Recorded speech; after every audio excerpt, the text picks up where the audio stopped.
Last time on Improv Tabletop, we met the three heroes of our new adventure. Pennysworth McScrooge, the hedge fund manager from America, and John Paisley, the family man from America, with his two beautiful boys, Dave and Buster.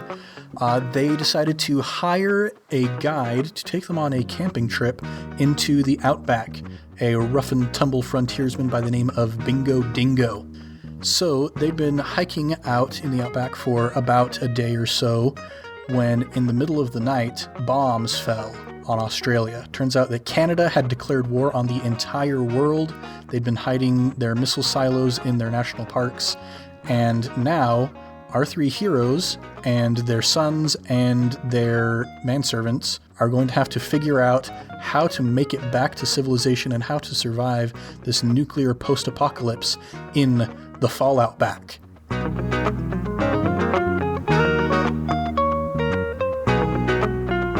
What's shakin'? You're listening to Improv Tabletop, the Fate RPG actual play, where we make up everything on the spot. I'm Ned Wilcock, your host and GM, and today I'm joined by... Caleb Anderton from Puyallup. Evan Peterson from Nampa. Justin Porter from Parker. And I, for the folks at home, am from Rexburg. We're going to get back into the Falloutback. We're going to probably just display even more how much we only really know the stereotypes of Australian culture. I learned this past week that the Outback and the bush are not the same thing, so there's that.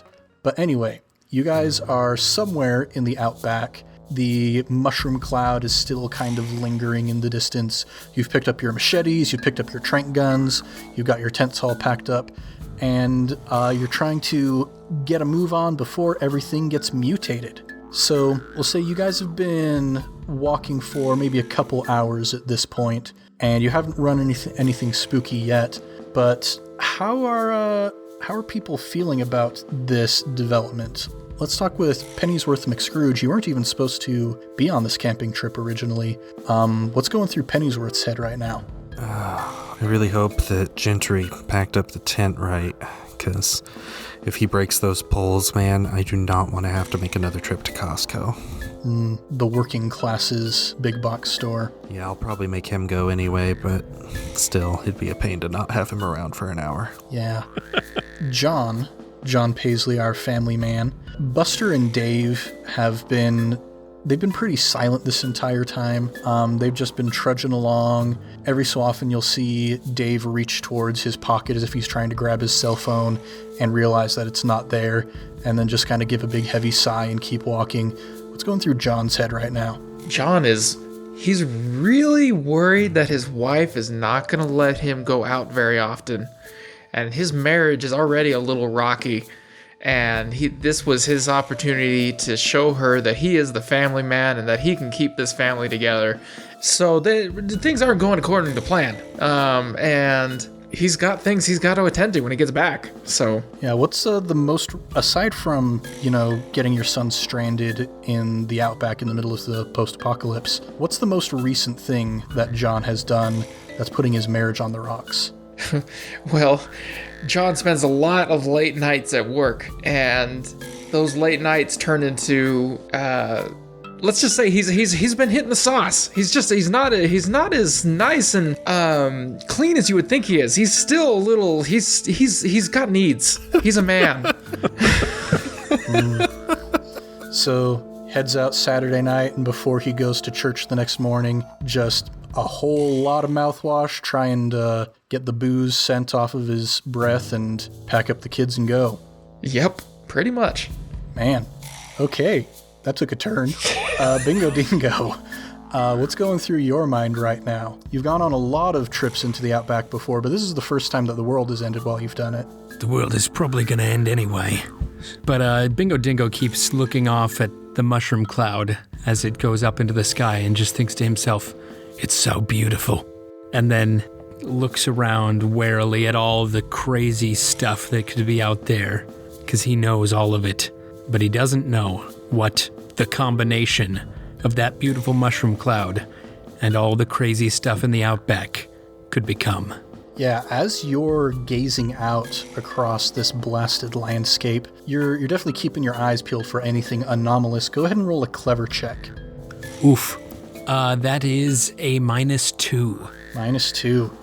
Yeah, you've been looking around all night, keeping your eye open for just crazy stuff. And in this moment, you're just so taken with the beauty of this mushroom cloud that you maybe aren't paying as close attention as you could.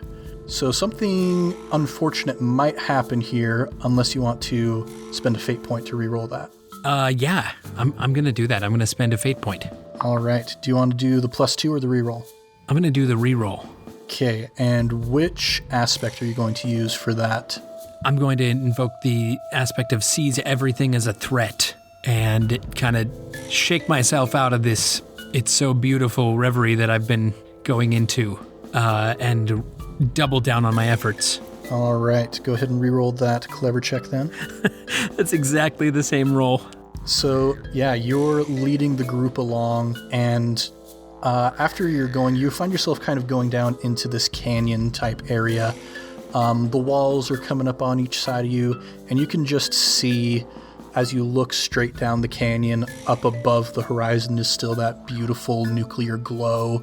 Is it purple now? Man, you could have sworn it was green just a second ago. That's pretty dope. And next thing you know, you all hear these kind of skittering noises all around you, coming in from all sides as you're in this canyon area.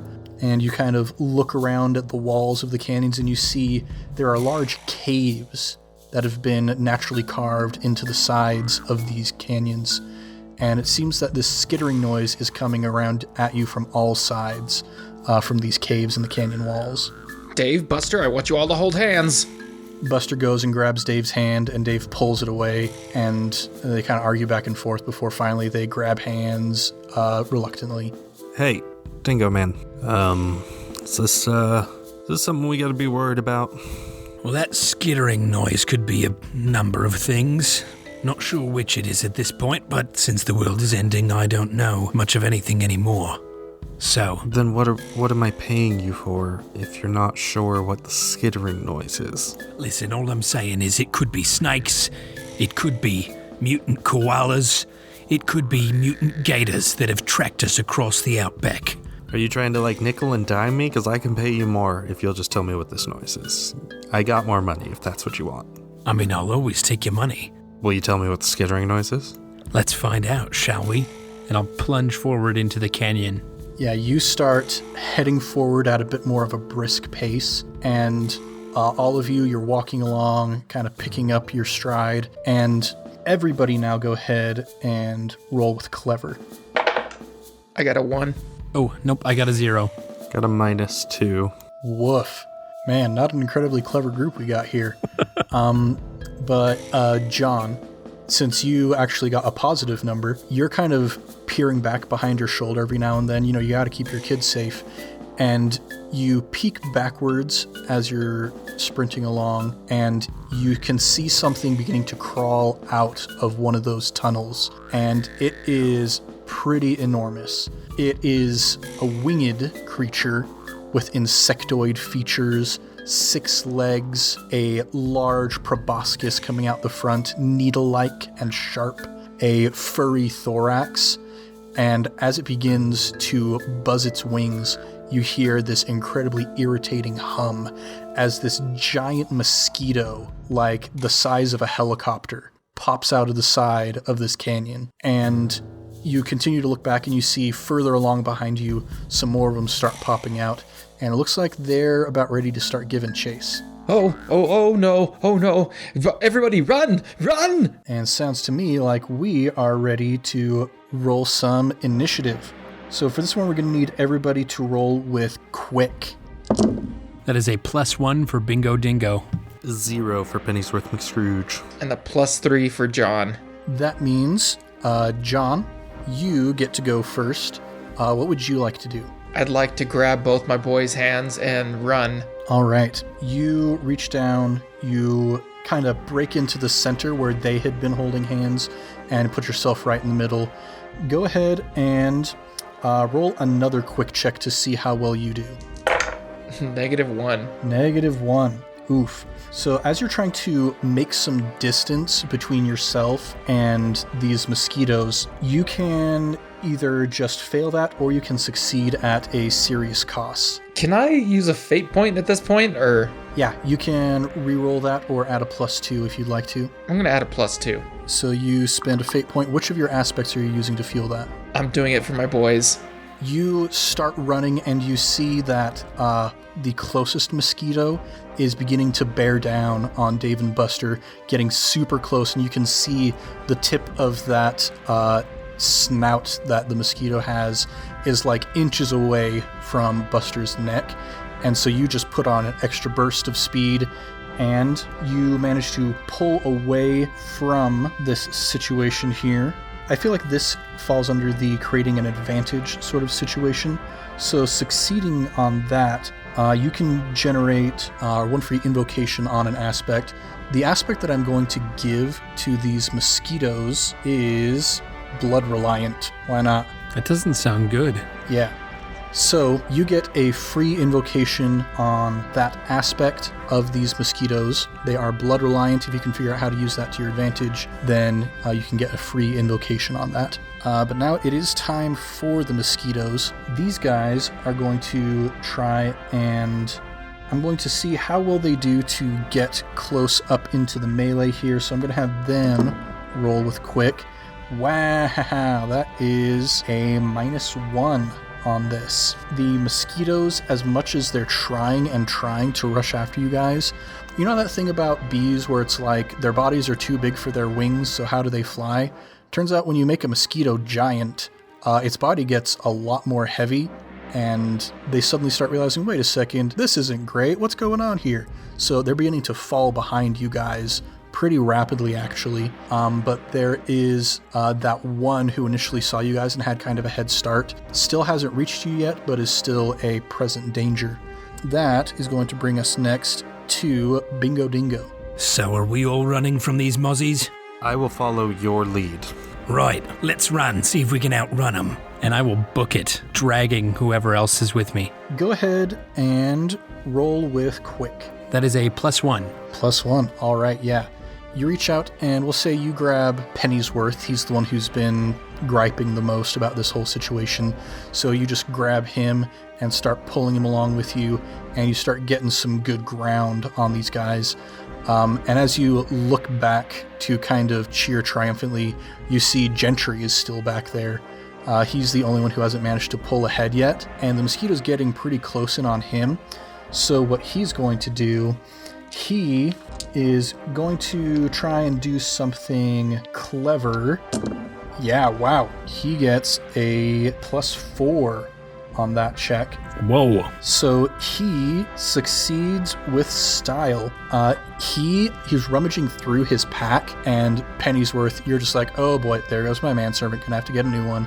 And at the last moment, he just skids to a stop, turns around, and he pulls out that can of bug spray that he'd had earlier, and he just blasts this giant mosquito right in the face. And the mosquito, as soon as these fumes enter into its nostrils, whatever weird mutation is going on in here, you see it's like it begins combusting from the inside. Like there's this little miniature explosion inside of its thorax, and then it continues down its abdomen, almost like you might see, you know, one of the starships in Star Wars or something, where it starts exploding in one place and then the explosions just continue down. And this mosquito falls into a burning heap, and Gentry continues running after you. The rest of the mosquitoes, as they see what's happened here, what with them having trouble flying in the first place, now they're like, okay, there goes Fred. You know what? Maybe we'll find something easier. Maybe we'll find some cows or something. So the mosquitoes actually start peeling off and flying back into the canyon away from you.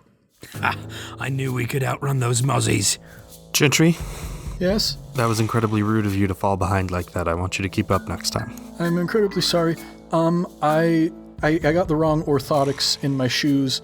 I'll make sure to put the right ones in there so my step can be a little more springy. I didn't ask any questions about your shoes, but alright. Thanks for telling me, I guess. You're welcome, sir. You're welcome. And he puts the bug spray back into his pack and just falls into step next to you. All right, Bingo, what's the plan now? Obviously, we didn't outrun the mutation. Yeah, but we better watch out because those are surely not the only bites that are out here, all right? Right, that's why I'm asking what the game plan is, man. We gotta do something.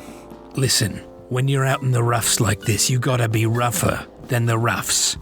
Obviously, these mutations haven't hit us, so we've gotta be tougher than them somehow. And I'll go to the underbrush nearby and start hacking and chopping and gathering some camouflage for everybody to put all over themselves. All right. Go ahead and roll with careful. That's a +1. +1. All right. So you're hacking through, you're grabbing some vines, some vegetation, and you start putting it all over your friends, making some impromptu ghillie suits, as it were. And as you're going out to grab like the last little bit of vegetation for your camouflage, you hack and you hear what sounds like talking off in the distance. But since you were careful enough, it seems that you weren't noticed. I'll just hold up my hands, motion for everybody to be silent, and I'll creep over there, see if I can hear anything distinct. And as you get close, you start hearing the voice say, "And man, those gators, they're just really nasty all of a sudden. I mean, they were really nasty before, but now they're just super, super nasty." And as you peek your head up over this rock, you see some fuzzy-looking creatures about the size of a man, but you being accustomed to the flora and fauna of the Outback as you are, you recognize these are some quokkas, these little marsupialoid creatures. I'm going to go ahead and send a picture in our chat real quick. Our audience can go ahead and look this up on your own time. I definitely recommend it. They're the cutest things on Earth, right? Or is that what these are? Pretty much. Yeah. So yeah, as you look into what appears to be a camp of some kind, you see these 3 quokkas, human-sized, and they've got a little fire that they've made, and they've got some giant mushrooms that they're roasting over this fire. And that same voice says again, "I mean, I thought that Jeremy might be able to make it out alive, but gosh, we lost him. I'm feeling pretty bummed about it." Bingo Dingo, from where he is listening, will creep back to the group and explain what's going on. Well, do you think we should go try and talk to him? Listen, man, I feel like I'm asking you a lot of questions about survival, and so far, you sound like a middle-aged mom trying to sell me a multi-level marketing scheme. I have no idea what that means. What it means is you're saying a lot of words, but none of them really mean anything. It's exactly how I feel about you, mate. And let's go talk to these bunyips, shall we? And I lead the whole group up and over the ridge to talk to the quokkas. And so you kind of come in here brazenly, completely out in the open, and one of the quokkas notices you and goes, guys, we got visitors. Oh, man.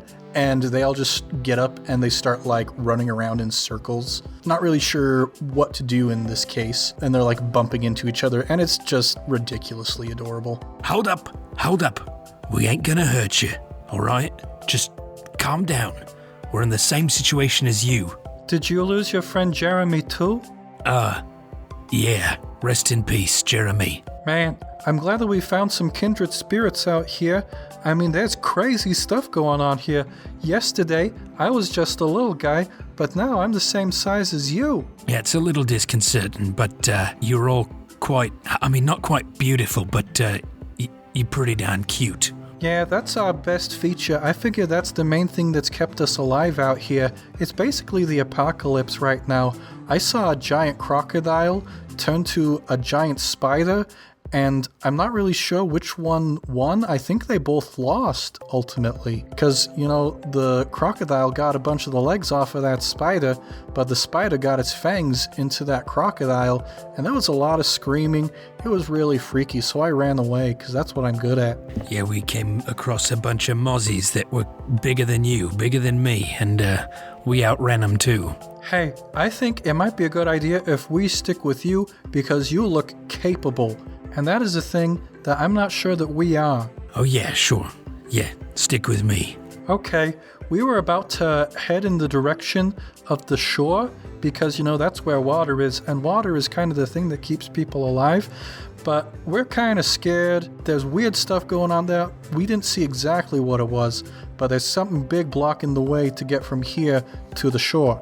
Can I pull John Paisley off to the side for a minute? Yes? Hey, what's your read on Dingo Man? I'm starting to think maybe he's not even the most qualified to be leading us, and he's supposed to be our guide, but he seems just as clueless as you or me, Well, maybe that's just how Australians are. I mean, we as Americans have a higher standard than most other people in this world, and I just think that maybe we're being duped by an Australian, by Mr. Crocodile Hunter here. Okay, sorry. I think that's the smartest thing you've said on this whole trip.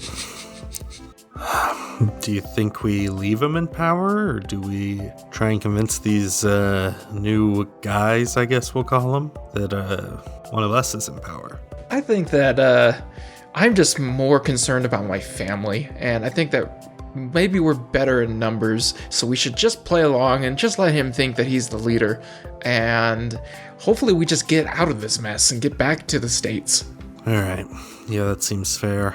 Got enough problems on our plate without rocking the boat too much. Both of you, as you're having this conversation, go ahead and roll another clever check for me.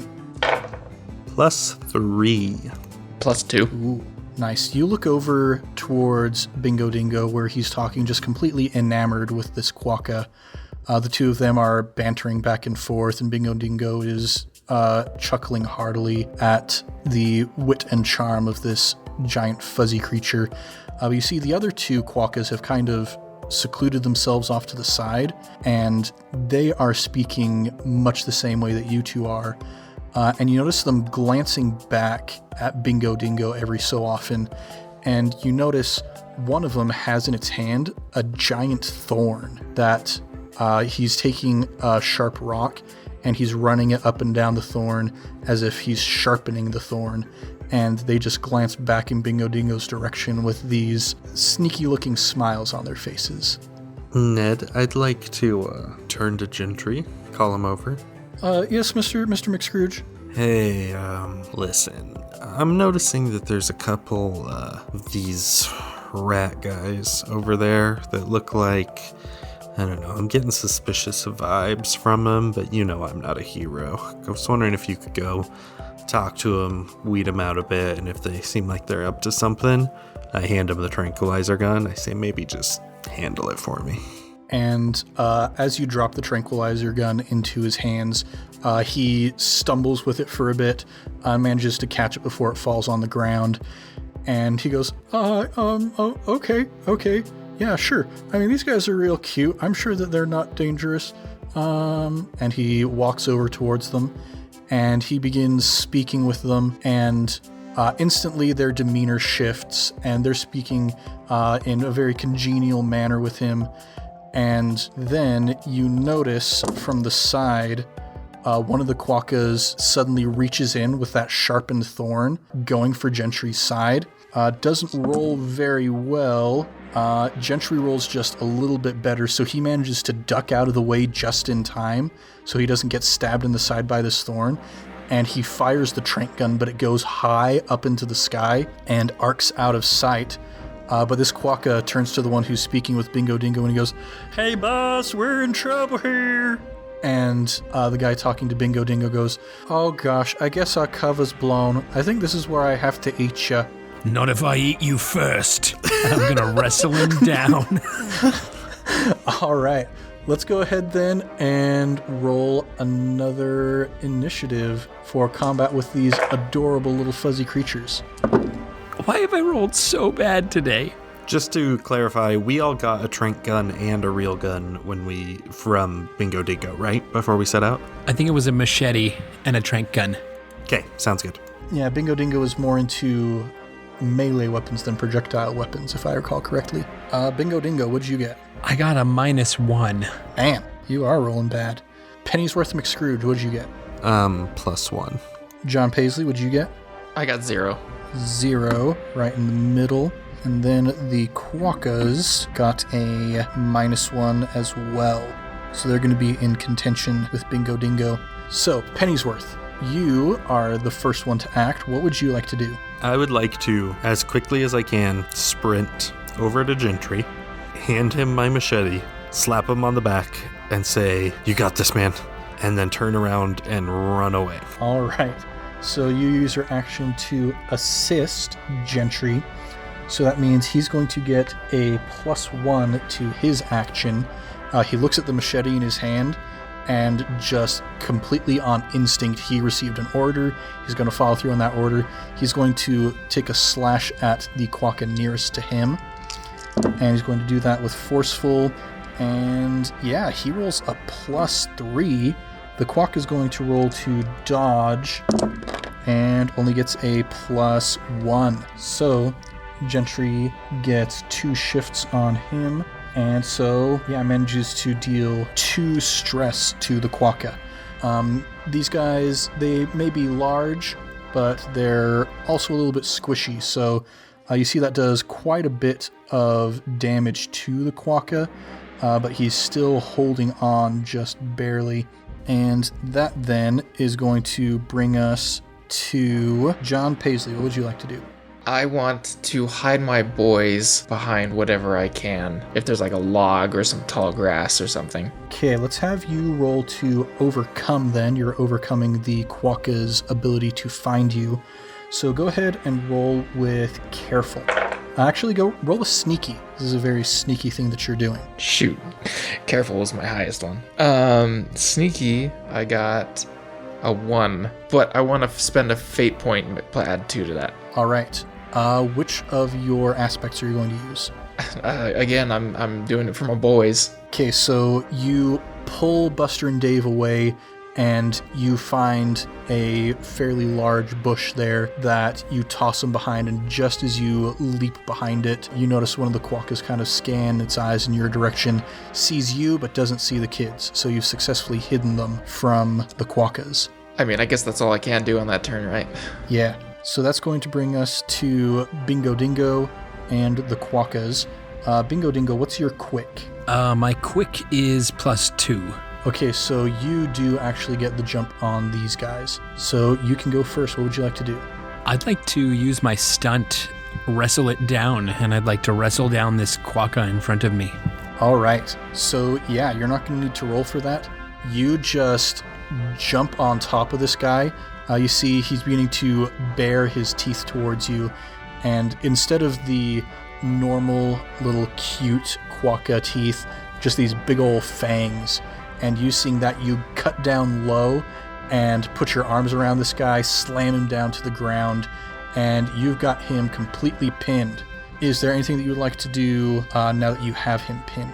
Yeah, as I've got him pinned, pushed into the ground, I'd like to whisper into his ear from behind him and say, "All right, listen, I'm a little above my pay grade here. You guys obviously know this place a lot better than I do. We need a guide. I want you to guide me out." Roll with forceful to try and make this argument against the quokka. Rolled really bad again, but forceful is my best one, so that's a +1. He also rolled a +1.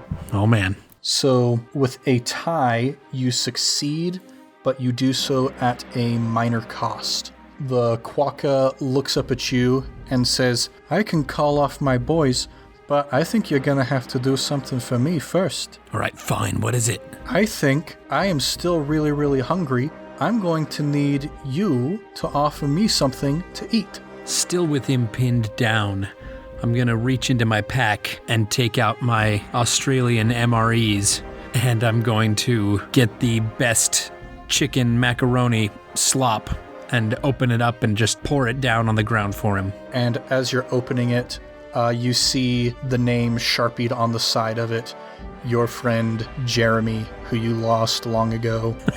And you have just a moment of remorse as you remember that he gave you this with his dying breath, but you pour it out in front of the quokka. And he turns to the rest of the quokkas and he says, "Okay, guys, I think maybe we're a little bit outnumbered in this situation. I'm going to go with these guys. What do you guys think?" And the other two, so he makes his argument, and both of the other two, he was pretty persuasive. They look at him and they put their hands up in the air and they go, okay, yeah, I don't want to die. I have a big old gash in my side right now. Maybe I should take a rest, and then we can join with these guys and try and team up. You guys do look really, really tasty, but that macaroni stuff also looks pretty good. There's plenty more where that came from. No. I'm sorry, but after trying to eat us, we're expected to just travel with these guys now? No, I'm not. I'm sorry. I'm just not gonna buy it. Pennysworth, this is the last bit of flack that I've gotten from you. You're hereby banished from the group. We'll see how good you can make it out on your own. Now, hold on, Mr. Dingo. I don't think you have the authority to do that. I think this is a democracy that we're dealing with here, and we need to have this put to a vote. And you, my friend, are not in the majority. Well, wait. He's gonna try and get the votes of the Quokkas if you say that now. Oh, they have just joined our group, and I don't think that they have a say yet because, we, I don't want to say anything political. We're just going to say that they can't join our group. No, look here. Bingo. And I'm going to start walking up to him. I'm going to say, hey, if there's one thing that I've learned from you during my time out here, it's that you gotta be rougher than the roughs. And I'm gonna try and stab him with one of my tranquilizer darts. My gosh. Okay. Go ahead and roll with sneaky. Bingo Dingo, roll with clever to see if you can notice this sneaky stab that he's making towards you. +1. I rolled a +2. So that means the attack does hit. Bingo Dingo, you feel this numbness beginning to wash over you. Hasn't quite reached your head yet, but you can feel your senses starting to fade. As I fade to blackness, I'll just whisper, I was looking for the danger all around us when I should have been looking to the sides. And I'll collapse down onto the floor. All right. You guys don't get to eat him. Yes, he was trying to kick me out of the group, but I haven't lost all my humanity yet. Yeah, I mean, you definitely seem like the alpha here, so I guess we're gonna listen to what you say. Are you sure we can't eat him? Cause man, I was really close to him earlier, and he smells pretty good. I'm sure he's delicious. Hey, buddy, you need to listen to the 1%. Now look, everyone, I appreciate you thinking I'm the alpha. I've run a lot of big organizations in my time. I'm more of a thinking type, so I'll admit that's probably the dirtiest I've ever had to get my own hands. But, like I said, the bombs just barely dropped. You guys arrived much quicker than I expected, and I'm not ready to start sacrificing my fellow man yet. If you stick around, who knows what'll happen in a few days. Well, I mean, and he looks down at Bingo Dingo's unconscious body. Looks like you already have started sacrificing your fellow man to me. No, he's still alive. He's gonna wake up in a little bit with a headache. Gentry? Yes? Can you carry him along with the pack? Oh, sure, yeah, I can, yeah. And he reaches down and slings Bingo Dingo over his shoulders, fireman carry style. And you see his knees are buckling as he tries to carry him along, but he says, sure thing, Mr. McScrooge. Perfect. Now, I understand you all are gonna lead us to the shoreline. Yeah, there was something weird going on out in the distance. We're not entirely sure what was happening, but now that we're teamed up with you, hopefully we'll be able to make it through. All right, then let's get this show on the road. And as we're leaving, I go over to Gentry and I say, Mr. Gentry, you have been quite valuable in our little group here. Do you have a history in the Marines? Not in the... Well, I mean... And he leans in close to you. Mr. McScrooge says I'm not supposed to tell anybody about my past with him. But I did do a little bit of time in the Marines, yeah. And he looks over to make sure that Pennysworth isn't looking. And Pennysworth, do you want to try and notice this going on, or are you just going to be busy talking with the Quokkas? No, it's fine. I've got both eyes making sure these Quokkas don't try and backstab us. All right, so yeah, he looks over and notices that Pennysworth is currently preoccupied and breathes a little sigh of relief. Well, Mr. Gentry, I just want to say thank you for your service. Yeah, thank you for saying something nice to me at all. You just seem like the kind of guy that my boys could look up to. Oh, well, I mean, they seem like they've got a nice little bit of spunk and fire in them. I'm glad to see that, they're pulling their own weight. Oh yeah, they are definitely some good boys or hardworking boys. They can be a little troublesome at times, I must admit. But at the end of the day, they know that they want to follow just after their role models, after their adults' role models. Isn't that right, boys? What? Thank you. Yeah, sure thing, Dad. And Gentry leans in close to you, and he says, hey, you seem like you kind of have an idea of what's going on. Mr. McScrooge, he has lots of money, but I don't know that he has lots of wilderness survival skills. And now that Bingo Dingo is unconscious, and he gestures to Bingo Dingo's unconscious body draped over his shoulders. I'm a little scared of Mr. McScrooge right now. And I'm thinking maybe you should be the leader.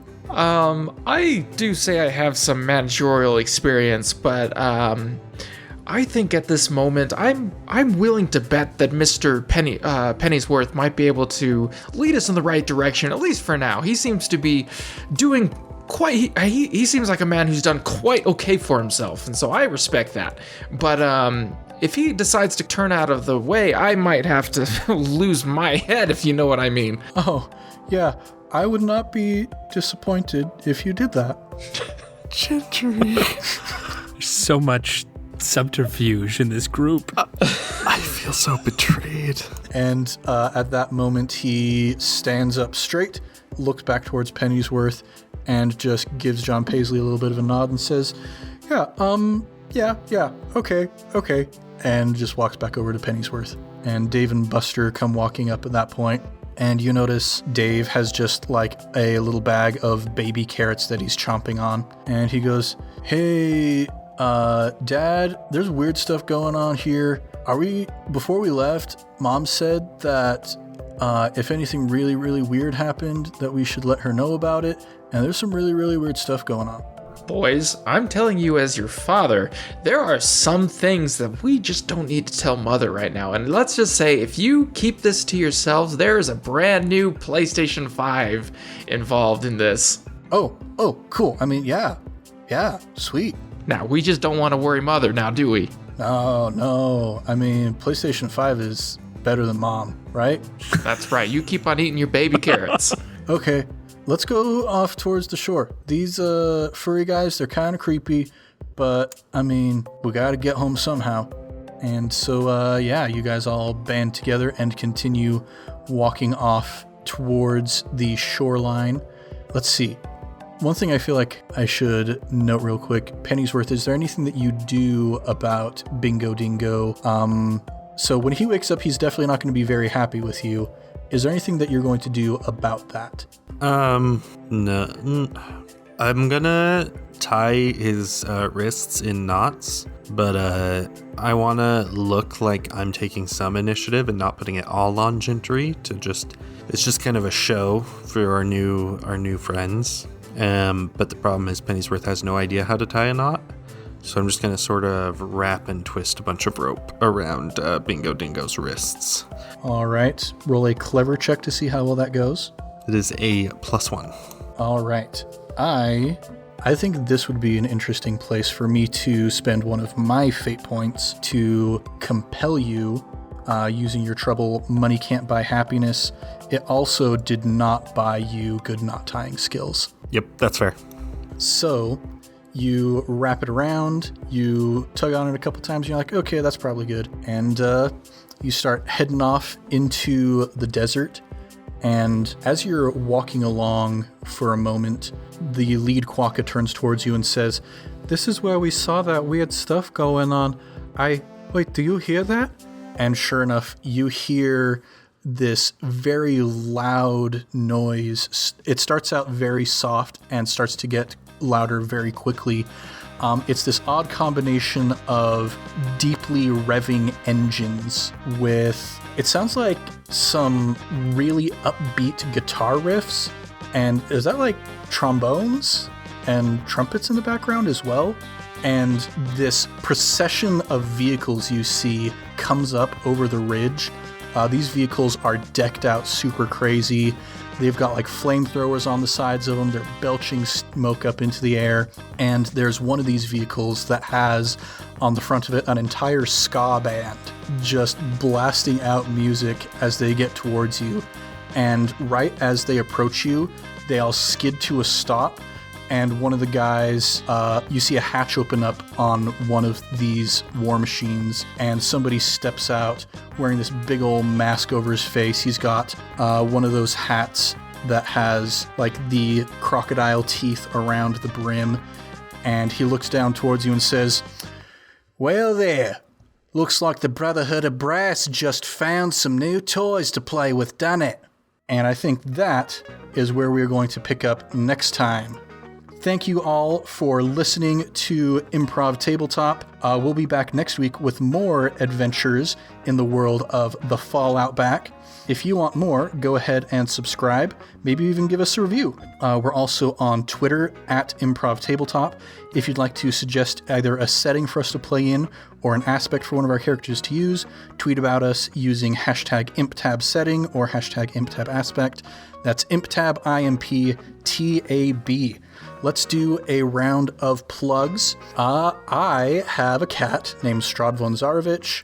You can find him on Instagram at a cat named Strad. We're playing through Curse of Strahd right now in one of my D&D groups, and I'm going to be putting up some Strahd-related content because it's my favorite adventure. Also, not a plug for anything that I'm part of, but the Brotherhood of Brass is definitely an Unraveled reference. If you haven't watched any of Brian David Gilbert's content on Polygon, go ahead and watch it. It's great. BDG, if you're listening to this, you're one of my heroes. We'd love to have you as a guest on the show.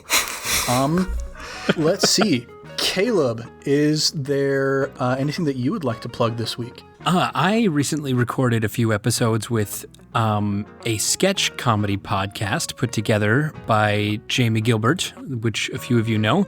It's called Bit of Funny. No, sorry, that's her other comedy podcast. This one is called Funnycomb. So if you look that up wherever podcasts are sometime in the near future, those are really fun. Go check them out. Nice. Evan, what you got going on? Oh boy.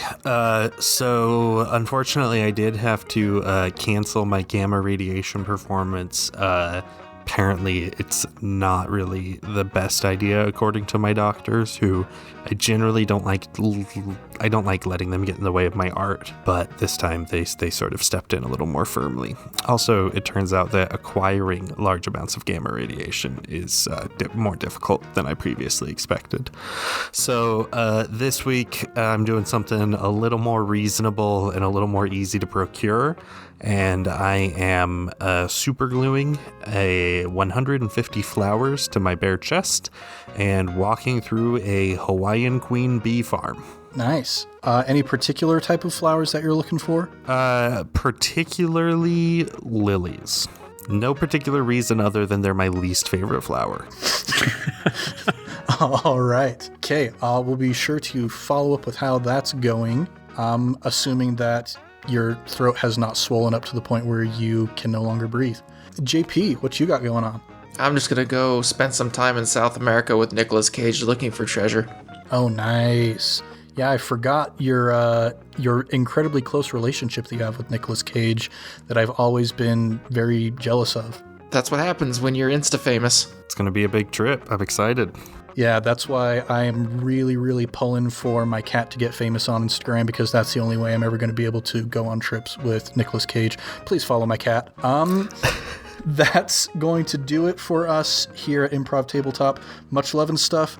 We'll catch you next week.